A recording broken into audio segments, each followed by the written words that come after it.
ربهم أعلم بهم قال الذين غلبوا على أمرهم لنتخذن عليهم مسجدا سيقولون ثلاثة رابعهم كلبهم ويقولون خمسة سادسهم كلبهم رجما بالغيب ويقولون سبعة وثامنهم كلبهم قل ربي أعلم بعدتهم ما يعلمهم إلا قليل فلا تمار فيهم إلا مراء ظاهرا ولا تستفت فيهم منهم أحدا ولا تقولن لشيء إني فاعل ذلك غدا إلا أن يشاء الله واذكر ربك إذا نسيت وقل عسى أن يهديني ربي لأقرب من هذا رشدا.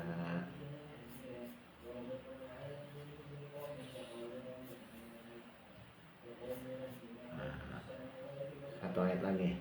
Walabithu fi kafihim salasami'atin sinina wazdadu tis'a sadaqallahul azim. Ya. Kita mulai aja ya. Bismillahirrahmanirrahim. Assalamualaikum warahmatullahi wabarakatuh.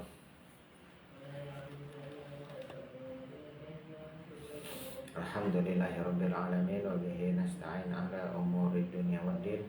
Wassalatu wassalamu ala asyrafil anbiya'i wal mursalin sayyidina Muhammadin wa ala alihi wa sahbihi ajma'in. Amma ba'd.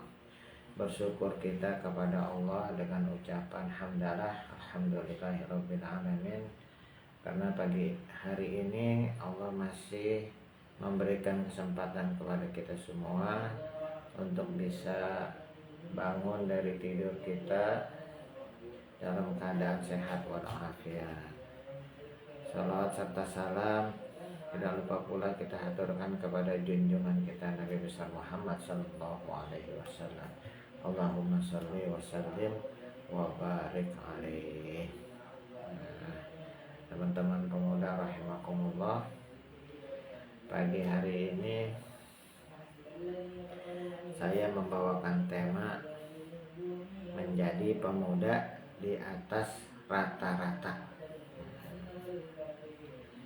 Kalau judulnya pemuda di atas rata-rata, berarti ini adalah sekumpulan pemuda yang sedikit, karena kalau dihitung rata-rata pemuda itu lebih banyak jumlahnya. Sebentar.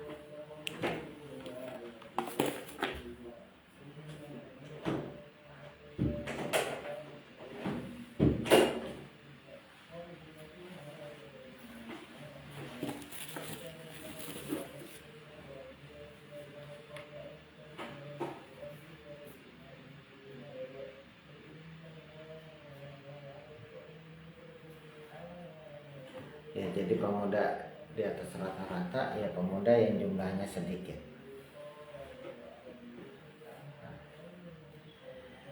Kenapa sedikit? Karena Allah istimewakan. Nah, gitu. Karena Allah istimewakan, enggak semua pemuda itu diberikan kesempatan atau keistimewaan oleh Allah. Di dalam Al-Quran Allah sudah menyebutkan ada sekumpulan pemuda yang memiliki keistimewaan di hadapan Allah. Kira-kira siapa? Nah, ada yang tahu nggak? Sekumpulan pemuda yang Allah istimewakan dan diabadikan di dalam Al-Quran. Iya betul. Di dalam surah Al-Kahf yang kita baca, yang memang disunahkan dibaca di hari Jumat, mau Jumat subuh, siang, pokoknya hari Jumat malam. Kalau ada kesempatan baca, nggak mesti harus satu surah, semampunya kita aja. Apa yang disebutkan di dalam surah Al-Kahf? Allah berfirman, A'udzubillahi minasyaitonirrajim, id awal fit yatu ilal kahfi faqalu rabbana atina min ladunka rahmah wa hayyi' lana min amrina rasyada. Ingatlah ketika pemuda-pemuda itu berlindung ke dalam gua lalu berdoa, ya Tuhan kami, anugerahkanlah kepada kami rahmat dari sisimu dan mudahkanlah bagi kami petunjuk untuk segala urusan kami. Pemuda Al-Kahfi itu adalah pemuda yang memiliki keistiqomahan dalam iman. Mereka tidak mau terbawa arus. Maka pemuda yang di atas rata-rata, pemuda yang gak mau terbawa arus. Arus apa? Ya arus pemuda pada umumnya. Apa kebiasaan pemuda pada umumnya? Pertama, dia menjauhi agama. Paling susah. Anak muda itu kalau diajak ngaji, diajak membaca Al-Quran, diajak berpikir kepada Allah, itu paling susah. Itu kebiasaan rata-rata. Apalagi ya karena nggak mau diajak kepada kebaikan, dia punya kebiasaan apa, misalnya suka begadang. Rata-rata begitu. Kenapa suka begadang? Ya kebawa pada fisiknya yang kuat. Anak muda kan fisiknya masih kuat, jadi sukanya tidur malam. Tidur malamnya susah, bangun paginya susah. Nah, itu kebiasaan yang rata-rata tuh begitu, umum. Jadi kalau kita bicara bangun siang, tidurnya susah, bangunnya kesiangan, ya itu umum terjadi di kalangan pemuda. Jadi hal yang biasa gitu. Ya si bangunnya kesiangan, ya emang begitu umumnya. Nah, itu kebiasaan yang dilakukan umum oleh para pemuda. Kemudian apalagi suka buang waktu percuma, buang-buang waktu, jadi banyak yang sia-sia. Kemudian apalagi tidak fokus pada potensi diri, ya karena dorongan psikologi anak muda itu kan sebetulnya ingin tahu gitu, tapi keingintahuannya pada tempat yang salah. Akhirnya apa? Dia terjerumus pada pornografi. Nah, kalau dia terjerumus pada pornografi, otaknya sedikit rusak. Efeknya dia nggak bakalan bisa fokus pada satu potensi.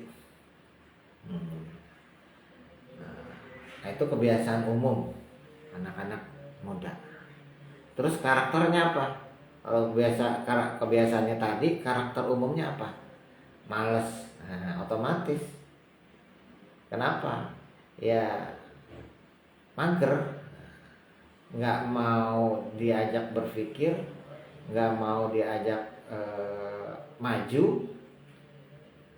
akhirnya mager. Bukan cuma pikirannya yang mager, fisiknya juga mager. Terus apa lagi? Suka nunda. Nah, itu pemuda-pemuda pasaran yang pada umumnya. Terus apalagi nggak kreatif, apalagi pengen bebas, apalagi pengen serba instan, nggak mau susah. Nah, kira-kira gitu. Itu kebiasaan dan karakter anak-anak muda pada umumnya kalau zaman sekarang. Nah, pemuda-pemuda Al-Kahfi, mereka pemuda yang tidak mau terbawa arus, tetap teguh dengan pendirian keimanan mereka, sehingga mereka memohon kepada Allah perlindungan agar istiqomah di dalam keimanan mereka. Nah, akhirnya mereka pergi ke gua meninggalkan keumuman, kebiasaan umum orang-orang yang tidak beriman kepada Allah, mengikuti hawa nafsu dan lain sebagainya. Nah, itulah kalau kita bahasakan dalam bahasa kita, kebiasaan umum yang buruk itu adalah kebiasaan negatif. Nah, maka pemuda yang di atas rata-rata yang tidak mau terbawa pada arus negatif disebut pemuda positif. Nah, dan ternyata ada hadisnya yang menguatkan betapa Allah dan Rasulnya itu suka terhadap pemuda positif. Nah, dalam sebuah hadis disebutkan, ya'jabu rabbuka min syabin laisat lahu sabwah. Tuhanmu, kata Nabi, sangat kagum dengan para pemuda yang tidak memiliki sabwah. Apa itu sabwah? Kecenderungan untuk melakukan hal-hal yang negatif, hal-hal yang menyimpang. Nah, itulah namanya pemuda negatif. Dan pemuda positif itu sangat dikagumi oleh Allah karena tidak mau terbawa arus negatif. Mereka istiqomah di dalam aktivitasnya, berusaha untuk berada pada titik positif, titik kebaikan. Ya, rekan-rekan pemuda yang insya Allah dimuliakan oleh Allah. Nah, jadi udah ada itu pemuda positif dan pemuda negatif. Dan pemuda positif itulah yang dimaksud dengan pemuda di atas rata-rata.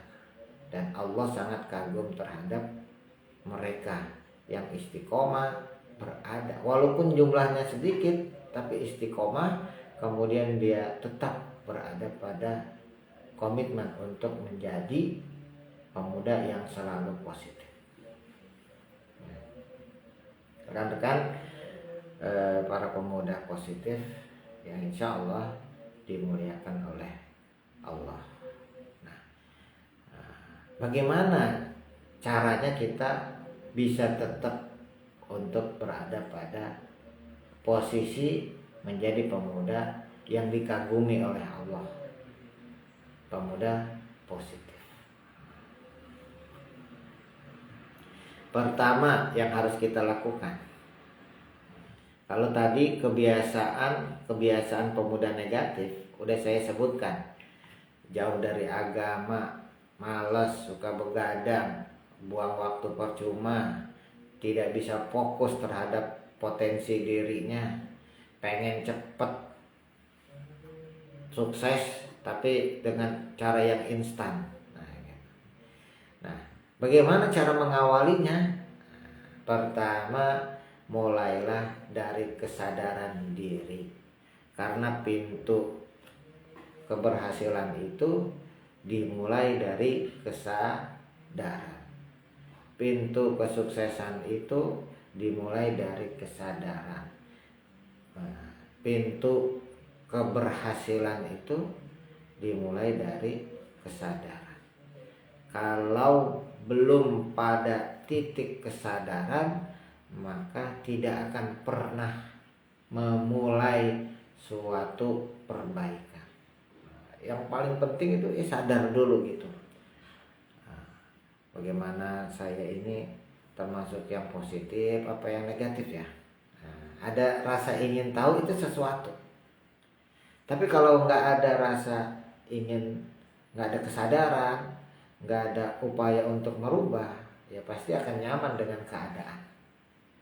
Maka titik awal sebagai penentu arah dia pada perubahan atau tidak, maka mulailah dari kesadaran. Nah,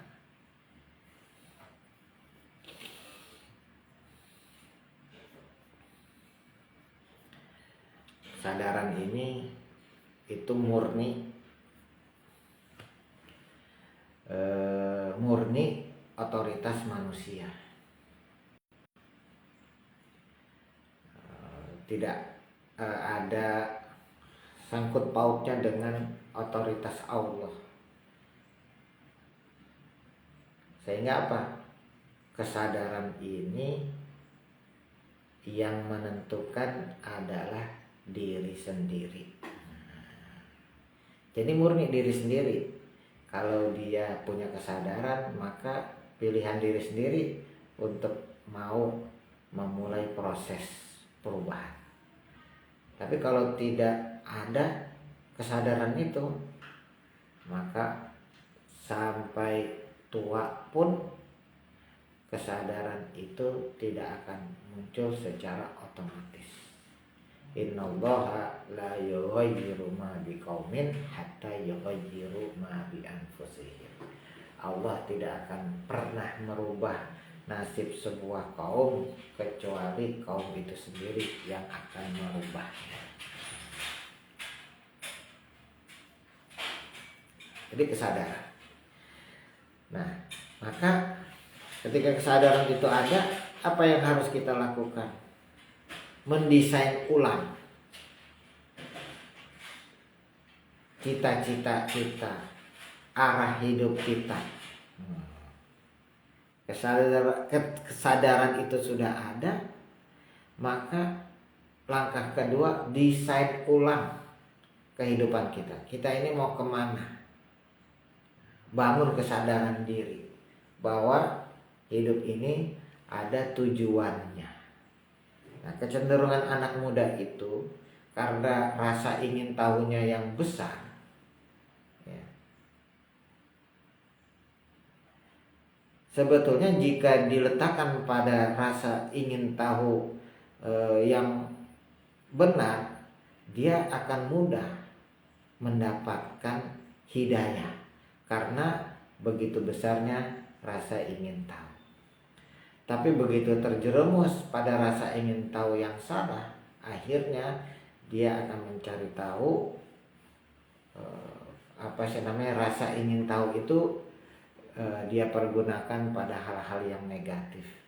Nyoba-nyobain, misalnya nyoba-nyobain minum, nyoba-nyobain. Awalnya nyoba. Lama-lama akhirnya membentuk sebuah kebiasaan.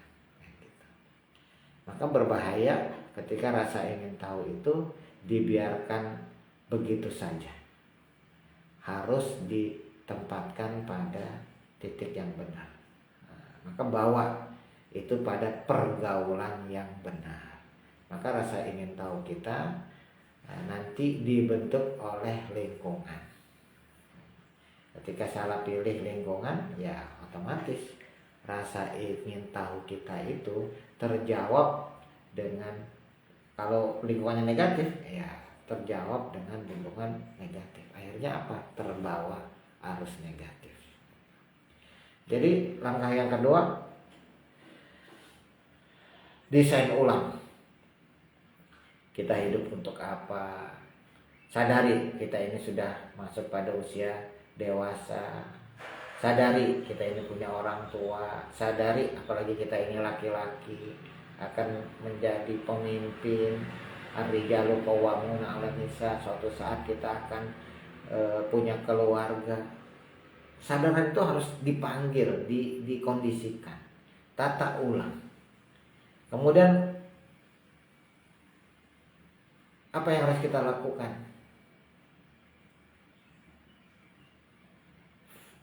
Coba tentukan cita-cita kita. Arahnya mau kemana? Buat target di dalam kehidupan kita. Itu membantu kita untuk bisa tetap fokus. Nah, kebanyakan anak muda yang rata-rata itu dia nggak ngerti mau berbuat apa. Dia menganggap bahwa hidup itu ya akan selamanya.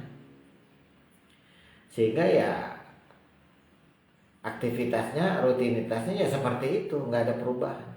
Tapi kalau kita buat target, misalnya umur 25 saya harus bekerja misalnya, umur 26 harus menikah. Karena ada target yang ingin dicapai. Itu membantu seorang pemuda untuk bisa fokus. Fokus pada target. Kalau dia sudah menemukan potensi diri, maka target itu akan membantu dia dalam penggalian potensi diri. Intinya kalau ada target, pemuda itu bisa mudah untuk lebih fokus ketimbang tidak target sama sekali. Dan kalau bikin target itu jangan tanggung-tanggung. Sampai desainnya sampai kapan kira-kira rencana meninggal dunia gitu. Kapan mau membahagiakan orang tua, di usia berapa kira-kira, kapan dia akan meninggal dunia. Persiapkan itu semua. Itu yang disebut dengan mempersiapkan diri melalui sungai kehidupan. Nah, dari mulai lulus kuliah misalnya, kemudian mulai bekerja, kemudian kapan menikah, kapan punya anak, kapan membahagiakan orang tua, kapan pensiun, itu didesain. Sehingga apa? Sehingga akan mudah dia menata kehidupannya. Sampai akhirnya dia ambil titik di mana usia ini saya akan meninggal dunia, maka apa yang harus saya persiapkan? Investasi, kalau ada yang punya rencana ingin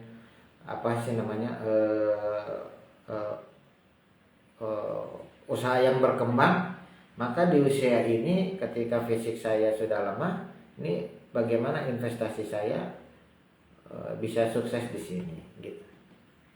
Jadi desain ini betul-betul utuh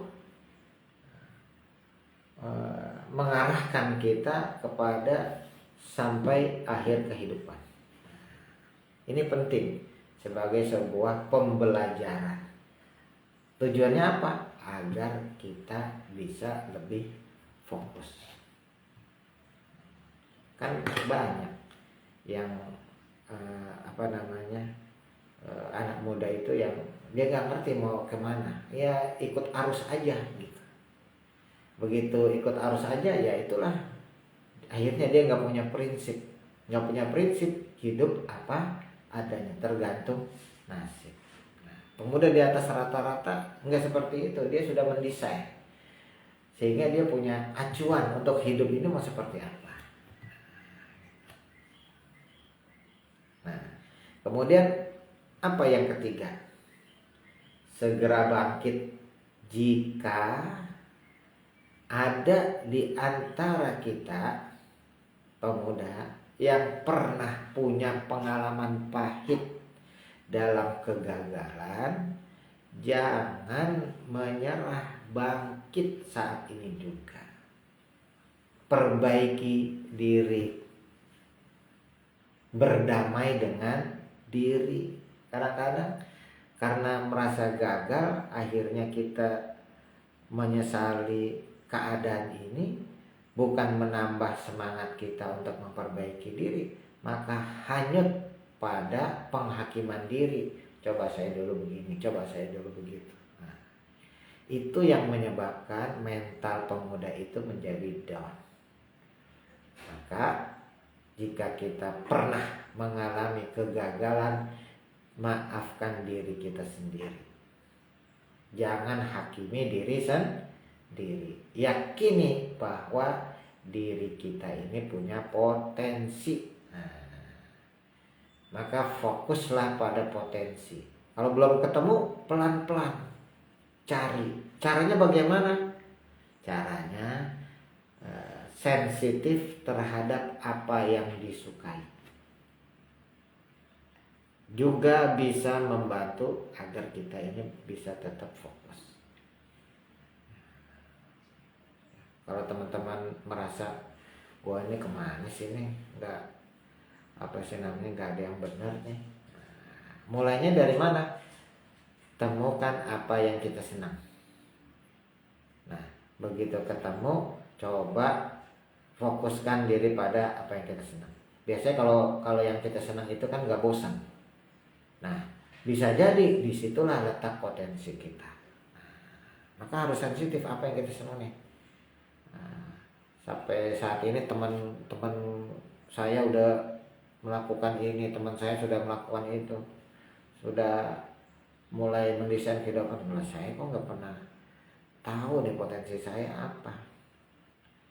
Ya, sensitif terhadap apa yang kita sukai. Oh, saya ternyata sukanya bengong, misalnya. Jangan-jangan bengong itu menghasilkan ide dan karya. Coba kalau senangnya bengong, ikutin coba.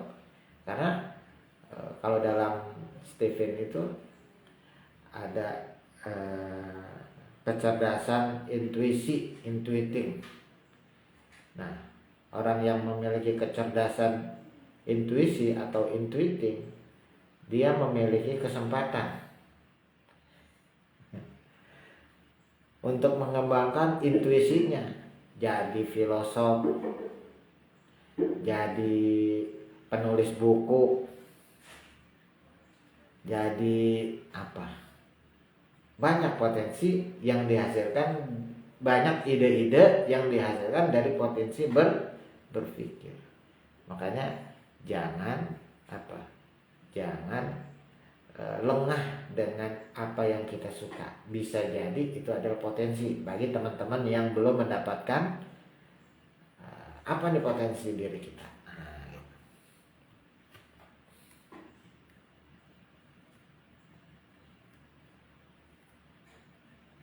Nah, kalau gitu apa tipsnya biar kita tetap fokus dan bisa menemukan potensi diri, sehingga kita berada pada posisi pemuda yang berusaha untuk mengembangkan diri. Pertama, catat hal-hal yang akan dikerjakan, dibikin jadwal. Nah, itu membantu membuat fokus kita pada potensi diri. Kemudian apa? Tentukan prioritas. Nah, kebiasaan anak muda itu ingin cepat. Nah, ketika pengen cepat, keinginannya banyak. Pengen ini, pengen itu. Jangan ikutin semua, tentukan prioritas apa yang akan mudah kita lakukan. Nah, kerjakan dari situ. Nah, maka ketika kita bisa menentukan prioritas, insya Allah satu persatu semua rencana yang akan kita kerjakan itu akan bisa diselesaikan. Nah, kemudian apa lagi? Buang jauh-jauh sifat kita yang paling sering itu suka menunda. Biasanya kalau menunda itu dasarnya itu pengen sempurna, perfeksionis. Dalam proses pengembangan diri pasti kita akan menemukan kesalahan, kekurangan. di awal jangan merasa ingin sempurna terlebih dahulu. Ketika kesempurnaan itu sudah kita persyaratkan di awal, kita nggak bakal bisa berkembang. Akhirnya jatuh lagi pada kebiasaan negatif, lagi main handphone lagi, terlibat pornografi lagi, dan lain sebagainya gitu.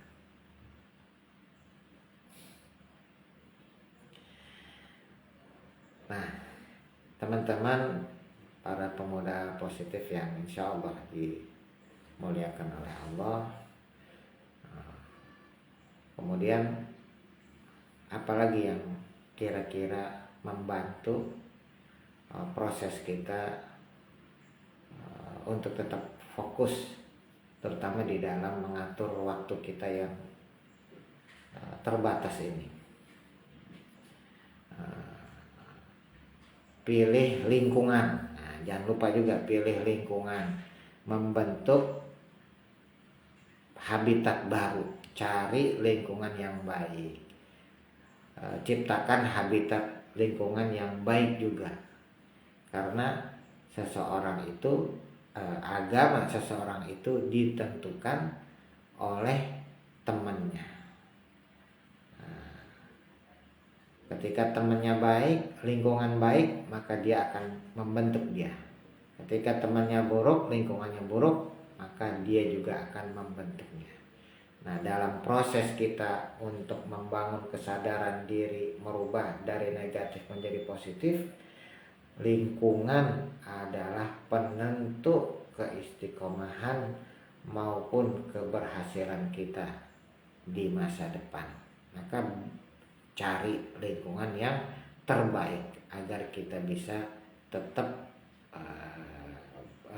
berada pada proses pengembangan sesuatu hal yang positif dan menuju pada kesuksesan kita. Jamaah para pemuda yang insya Allah dirahmati oleh Allah,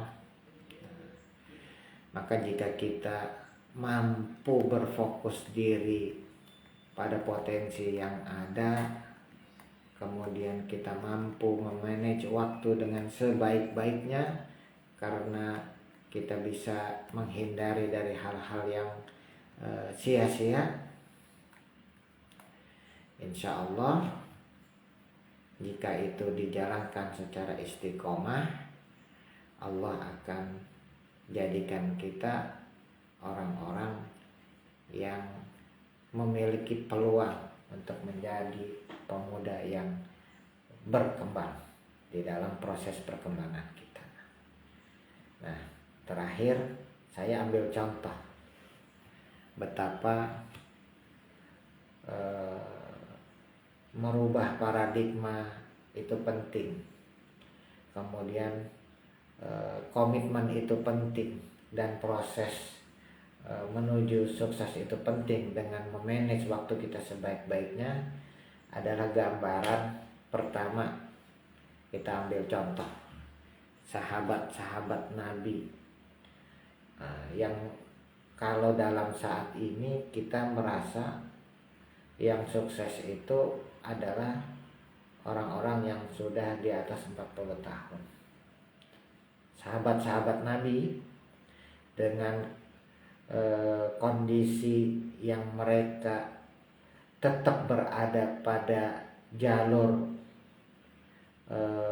di atas rata-rata, pada saat itu banyak mereka yang sudah menjadi pribadi yang sukses, berhasil mengembangkan potensi diri bahkan di usia belasan tahun. Contohnya siapa? Usamah bin Zaid, usia 18 tahun sudah dipercaya oleh Nabi menjadi komandan perang. Loh, kok bisa usia 18 tahun? Memang secara fitrah sejak usia 12 tahun seseorang manusia sudah matang secara fisik maupun mental. Tinggal bagaimana caranya dia menempa dirinya agar mentalnya itu terbangun. Nah, artinya apa? Anak-anak sekarang yang usia 18 tahun belum bisa apa-apa disebabkan waktu yang dibuangnya percuma, sia-sia, sering menunda, males, maka tidak ada perubahan yang terjadi pada dirinya. Contoh yang lain lagi, Zaid bin Sabit, ketika Nabi tunjuk dia sebagai penulis wahyu, beliau berusia 19 tahun. Arqam ibnu Al-Arqam, tempat di mana rumahnya Nabi jadikan base camp untuk proses dakwah di awal adalah ketika beliau berusia 17 tahun sudah menerima dakwah, bahkan menjadi benteng proses dakwah di awal. Nah, itu maksud saya. Jadi nggak ada alasan untuk menunda pengembangan diri karena merasa usianya masih dini, belum cukup. Enggak. Kalau masih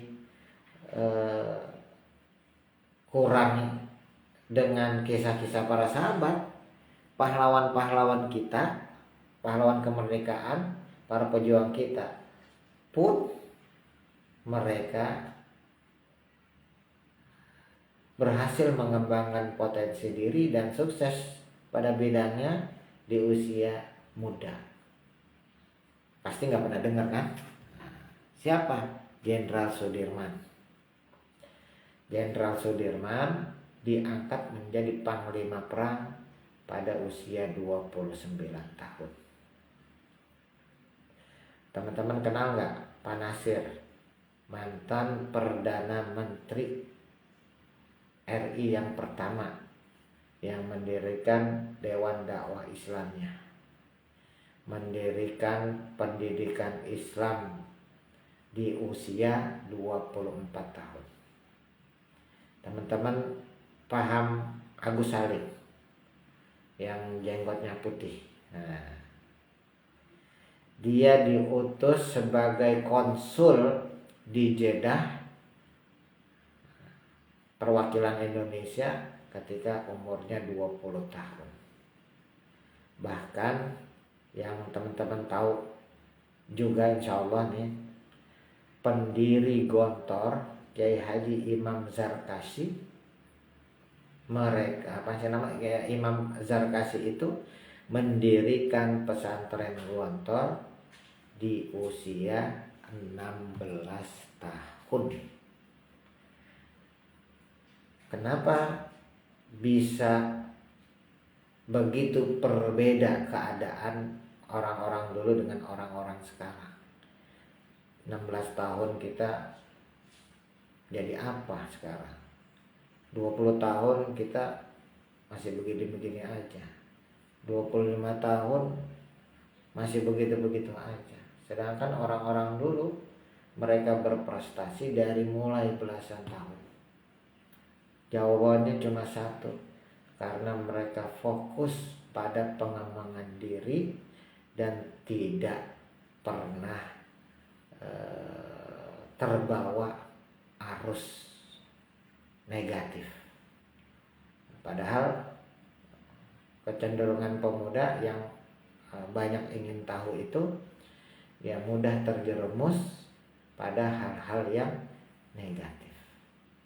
Jadi mereka fokus pada penempaan diri, fokus pada pengembangan diri, dan mereka menjadi pemuda di atas rata-rata.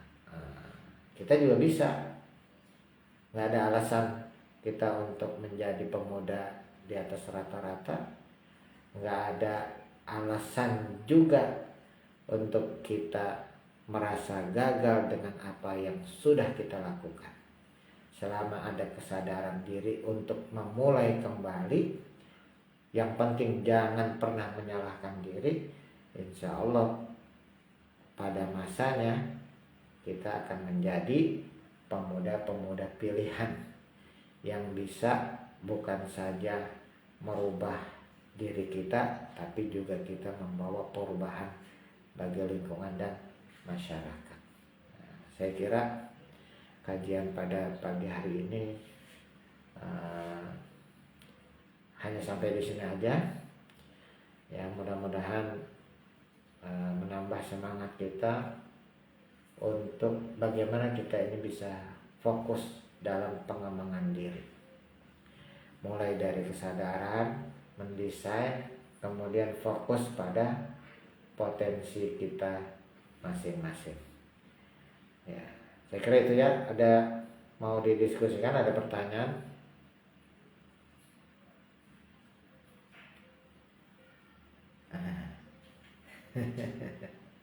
Ya, silakan.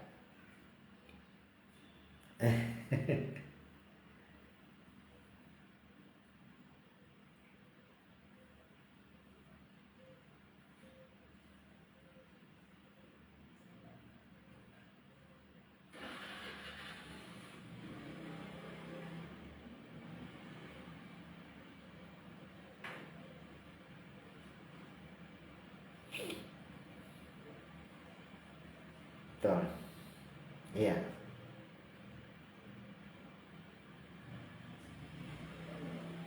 Punya kelebihan intinya lah. Nah. Iya.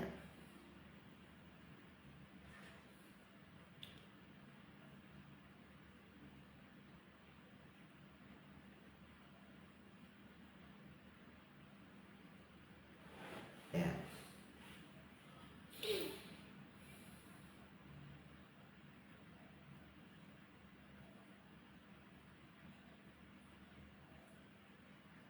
Amin, amin.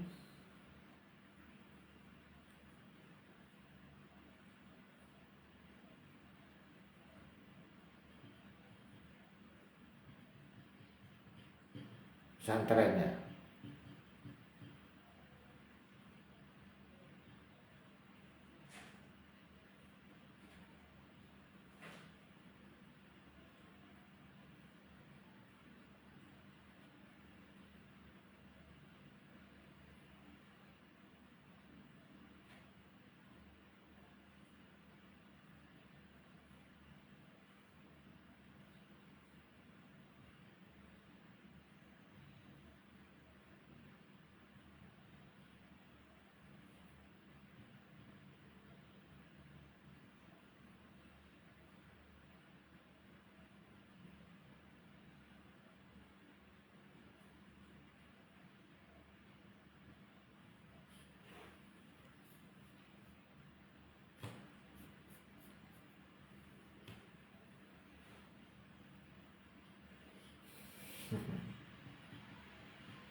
Nah.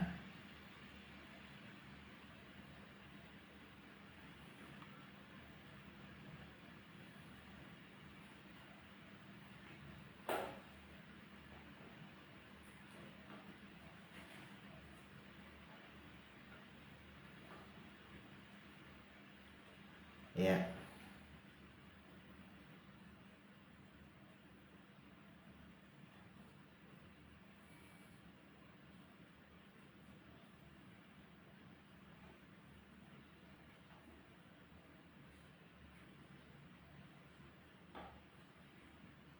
Gerakan positif.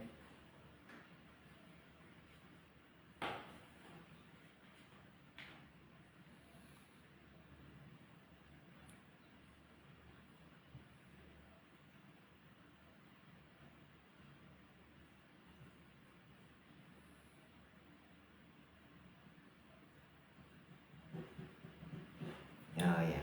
Ya. Ya, apapun itu selama kebaikan ya nggak apa-apa, silakan saja. Pasti ada nilainya di hadapan Allah, itu aja. Dan yang pasti juga setiap kebaikan yang dilakukan itu akan mendatangkan kebaikan. Tapi kalau memang energi sidik mau bikin apa lembaga tahfiz itu sebetulnya ya, Masjid Al Muhajirin juga kalau memang ada yang kelola anak remajanya boleh itu bisa dibantu. Nah, itu sidik.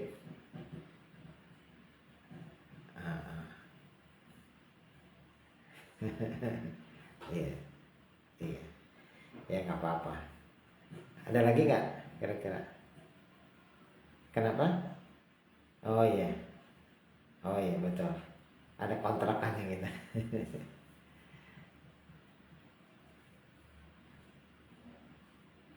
Oh iya, iya, iya, ya mudah-mudahan Allah berikan kemudahan, kelancaran. Intinya kan kita melakukan kebaikan. Ya bagian dari gerakan positif juga. Ya, itu aja ya. Kalau memang nggak ada lagi kita cukupkan aja. Ya materi ini semata-mata hanya untuk memotivasi, mengingatkan dan memotivasi kita semua pada posisi kita agar kita bisa istiqomah dan yang paling penting fokus pada pengembangan diri. Itu aja. Ya mudah-mudahan Allah berikan kemudahan kita untuk mencapai cita-cita kita masing-masing. Amin ya robbal alamin. Itu saja, kita tutup dengan alhamdulillahirabbil alamin. Kafaratul majlis.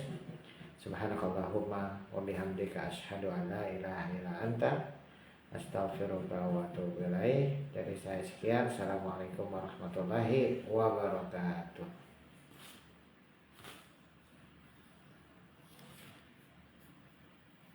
Ya silakan boleh.